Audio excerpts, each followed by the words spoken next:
Tuutaa fi jaallatamtoota keenya jechuudha iddoo garaagaraa teessanii kan hordofaa jirtan yeroo ammaa kana sagantaa keenya kan hordofaa jirtan jechuudha kan daawwataa jirtan jechuudha biyya keessas ta'ee biyya alaas teessanii kan nu daawwachaa jirtan jechuudha ammaam kanatti aansee ammoo jechuudha ministeera muummee Dr. Kijiba Dr. Abiyyi yookiin Dr. Kijiba gara waltajjiitti affeera.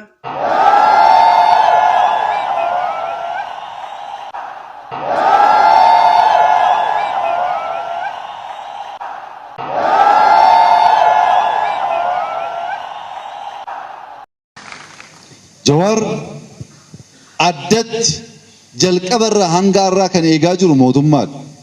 Yoom nu gaafattanii eegumsa ramadaa fi eegamuu qaba jettanii nu gaafattanittu nuyi kan eegaa jiru maaliif akkaataa kanaan akka hin taane wal qeequu barbaadu.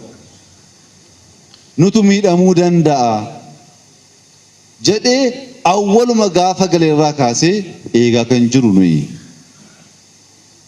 Eeguu duwwaa miti isa caalaas waa baay'ee kaasuu hin danda'a. Koortii biyya keenyatti jimmatti goommaa shanaffaa jechuudha. Beektu miti?